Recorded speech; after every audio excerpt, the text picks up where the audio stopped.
It's a long-awaited homecoming. The community of Gunbalanya in Arnhem Land has been celebrating the return of their ancestors' bones.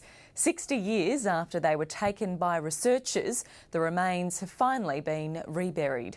Genevieve Hussey reports, and a warning, this story contains images of Aboriginal people who have passed away.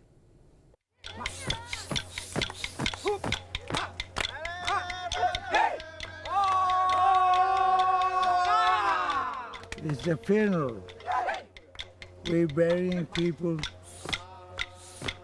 Once were taken away to other countries, and now they send them back to us. The community of Gunbalanya in West Arnhem Land is celebrating a long-awaited return.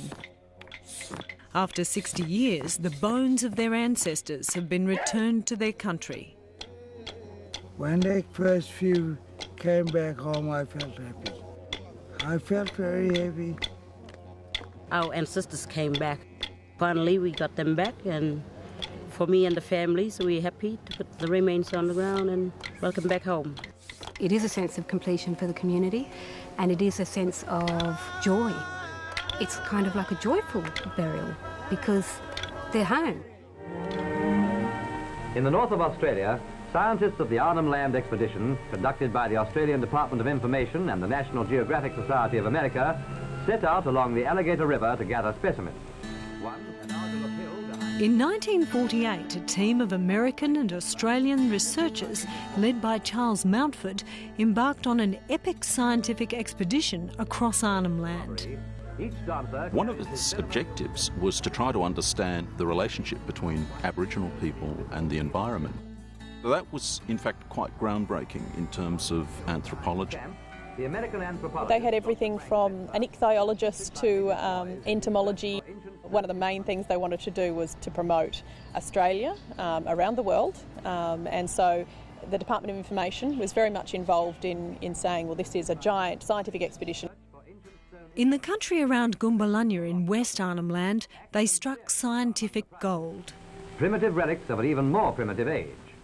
There's one isolated hill, and that was absolutely loaded with all sorts of wonderful paintings of the art of the area.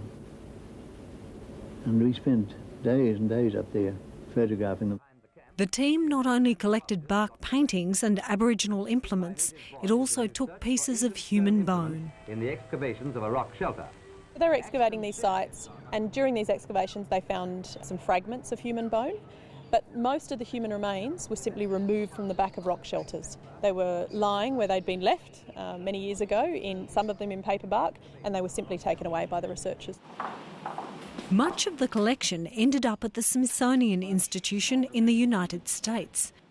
There are hundreds of objects that range from bark paintings to a wide variety of tools, all sorts of things. But it was the collection of human bones that the community of Gunbalanya was concerned about.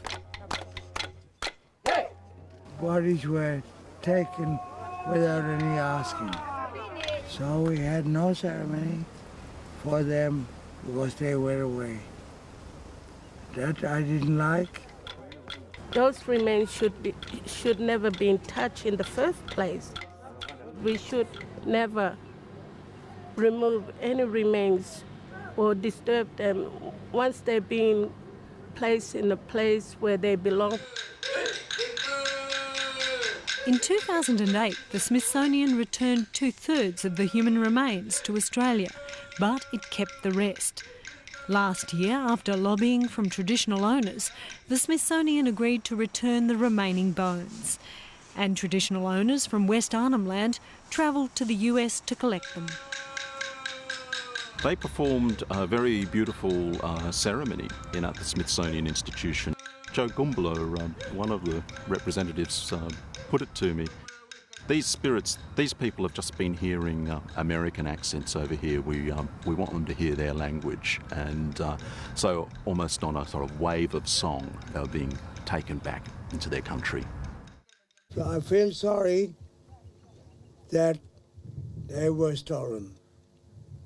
Stealing is not bloody good. to everybody. We should leave stealing and live together, black and white. Now those remains have been laid to rest, along with remains that had been held by the Museum of Victoria and the Museum and Art Gallery of the Northern Territory. We are gathered now to celebrate our loved ones and to lay them in the ground. They were taken away from us for many years and now finally came home to us to rest in peace. Carrie. Archaeologists say this first ever international repatriation by the Smithsonian Institution's National Museum of Natural History sets an important precedent. It's the thin edge of the wedge in a way, and other Aboriginal communities and other countries will be able to seek repatriation of that material. Other museums and galleries around the world that hold human remains from Western Arnhem Land should be talking to communities now about how to get them back and the best way to bring them home.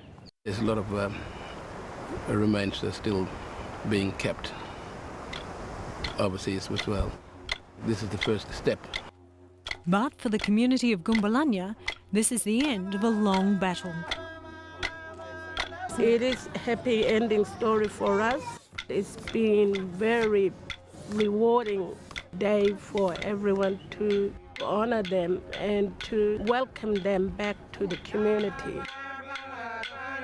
Finally, they all came back.